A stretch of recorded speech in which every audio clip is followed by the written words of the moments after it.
അല്ല, ഭൂരിപക്ഷമല്ല, അവർ വരാൻ പാടില്ലല്ലോ. ഇന്നത്തെ ഇന്ത്യൻ രാഷ്ട്രീയത്തിലെ ഇന്നത്തെ സ്ഥിതി വിശേഷം വെച്ചുകൊണ്ട് ഒരു കാരണവശാലും ഇന്ത്യ മുന്നണിക്കെതിരെ വന്ന് അവർ മത്സരിക്കാൻ പാടില്ല. അവർ മത്സരിക്കുകയാണെങ്കിൽ മത്സരിക്കേണ്ടത് BJPക്കെതിരെയാണ്. അത് വളരെ തെറ്റായൊരു സന്ദേശം അവരും തുടരുന്നു. അതിന് പച്ചക്കൊടി കാണിക്കുന്നത് കേരളത്തിലെ UDF നേതൃത്വമാണ്. നിലമ്പൂർ നിയമസഭാ മണ്ഡലം വയനാട് ലോക്സഭാ മണ്ഡലത്തിൻ്റെ ഭാഗമാണ്. നിലമ്പൂർ MLA PV അൻവറാണ് എന്നോടൊപ്പം ഉള്ളത്. ഒരു ബൈ ഇലക്ഷൻ വരാൻ പോവാണ്. രാഹുൽ ഗാന്ധി ഒഴിഞ്ഞു, പ്രിയങ്ക ഗാന്ധി വരുമെന്ന് പ്രഖ്യാപിക്കുകയും ചെയ്തിട്ടുണ്ട്. ഈ ഇടതുപക്ഷവും താങ്കളും എങ്ങനെയാണ് ഇത് കാണുന്നത്? ഇല്ല, സ്വാഭാവികമായിട്ടും ബൈ ഇലക്ഷൻ വന്നു കഴിഞ്ഞാൽ ഇടതുപക്ഷത്തിന് സ്ഥാനാർത്ഥി ഉണ്ടാവും. ഞങ്ങൾ പരമാവധി തെരഞ്ഞെടുപ്പ് രാഷ്ട്രീയത്തിലെടുക്കുന്ന നിലപാടെടുത്ത് ശക്തമായ പ്രവർത്തനം നടത്തും. അല്ലാതെ പ്രത്യേകിച്ച് വേറെ നിലപാടൊന്നുമില്ലല്ലോ. തെരഞ്ഞെടുപ്പിൽ വിജയിക്കാൻ വേണ്ടിയുള്ള പരിശ്രമം ഇടതുപക്ഷം നടത്തും. ഈ പ്രിയങ്ക വരുന്നത് ഇപ്പോൾ രാഹുലിനുള്ള ഭൂരിപക്ഷത്തേക്കാൾ കൂടാനുള്ളൊരു സാധ്യത കണക്കാക്കുന്നുണ്ടോ? ഇല്ല, ഭൂരിപക്ഷമല്ല, അവർ വരാൻ പാടില്ലല്ലോ. ഇന്നത്തെ ഇന്ത്യൻ രാഷ്ട്രീയത്തിലെ ഇന്നത്തെ സ്ഥിതി വിശേഷം വെച്ചുകൊണ്ട് ഒരു കാരണവശാലും ഇന്ത്യ മുന്നണിക്കെതിരെ വന്ന് അവർ മത്സരിക്കാൻ പാടില്ല. അവർ മത്സരിക്കുകയാണെങ്കിൽ മത്സരിക്കേണ്ടത് BJPക്കെതിരെയാണ്. അത് വളരെ തെറ്റായൊരു സന്ദേശം അവരും തുടരുന്നു. അതിന് പച്ചക്കൊടി കാണിക്കുന്നത് കേരളത്തിലെ UDF നേതൃത്വമാണ്. ആ നിലപാട് തെറ്റാണ്. ഇന്നത്തെ കേരളത്തിലെ രാഷ്ട്രീയ സ്ഥിതിഗതികൾ ഈ തെരഞ്ഞെടുപ്പിന് ശേഷം വിലയിരുത്തിയപ്പോൾ എല്ലാവർക്കും വളരെ വ്യക്തമായി മനസ്സിലായിട്ടുള്ളതാണ്.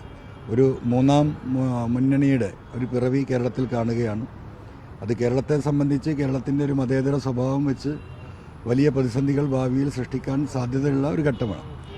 ഈ ഒരു ഘട്ടത്തിൽ എല്ലാവരും കൂടെ ഈ വർഗീയതയെ തടയിടാൻ പരിശ്രമിക്കേണ്ടതിന് പകരം ഇന്ത്യ മുന്നണിയിൽ പ്രബല കക്ഷിയായ ഇടതുപക്ഷ മുന്നണിക്കെതിരെ വന്നവർ മത്സരിക്കുക എന്ന തെറ്റായ സന്ദേശം തന്നെയാണ് അവരും തുടരുന്നത്. ആ നിലക്ക് തന്നെയായിരിക്കും ഞങ്ങൾ രാഷ്ട്രീയ പ്രവർത്തനം നടത്തുന്നത്. ഇപ്പോൾ ഈ മലപ്പുറം ലോക്സഭാ മണ്ഡലത്തിൽ നേരത്തെ കുഞ്ഞാലിക്കുട്ടി മത്സരിച്ച് 2 ലക്ഷത്തിലധികം വോട്ടിന് ജയിച്ചു. പിന്നീട് ബൈ ഇലക്ഷൻ വന്നപ്പോൾ അത് സംസ്ഥാനിക്ക് 1,14,000 കുറഞ്ഞു. അങ്ങനെ ഈ ഒരു ബൈ ഇലക്ഷനിൽ നല്ലൊരു സ്ഥാനാർത്ഥി വന്നു കഴിഞ്ഞാൽ ഭൂരിപക്ഷം കുറയ്ക്കാൻ പറ്റുമെന്നാണ് പ്രതീക്ഷ? ഇല്ല, സ്വാഭാവികമായും സ്ഥാനാർത്ഥിയുടെ വലിപ്പച്ചെറുപ്പം മാത്രമല്ലല്ലോ. നമ്മൾ രാഷ്ട്രീയമായിട്ട് ഇടതുപക്ഷം ഉയർത്തുന്ന മുദ്രാവാക്യങ്ങളുണ്ട്. ആ മുദ്രാവാക്യങ്ങളിലൊന്നൊരു മാറ്റവും വരുത്തിയിട്ടില്ല, വരുത്താൻ ഉദ്ദേശിക്കുന്നില്ല. നമ്മൾക്ക് പറയാനുള്ള കാര്യം ജനങ്ങളോട് നമ്മൾ പറഞ്ഞുകൊണ്ട് രാഷ്ട്രീയമായിട്ട് തന്നെ അതിനെ നമ്മൾ നേരിടും. അതിൽ സ്ഥാനാർത്ഥിയുടെ വലിപ്പച്ചെറുപ്പം ഇടതുപക്ഷ മുന്നണിയെ സംബന്ധിച്ച് അത് ഒരു പരിഗണനാ വിഷയമേ അല്ല.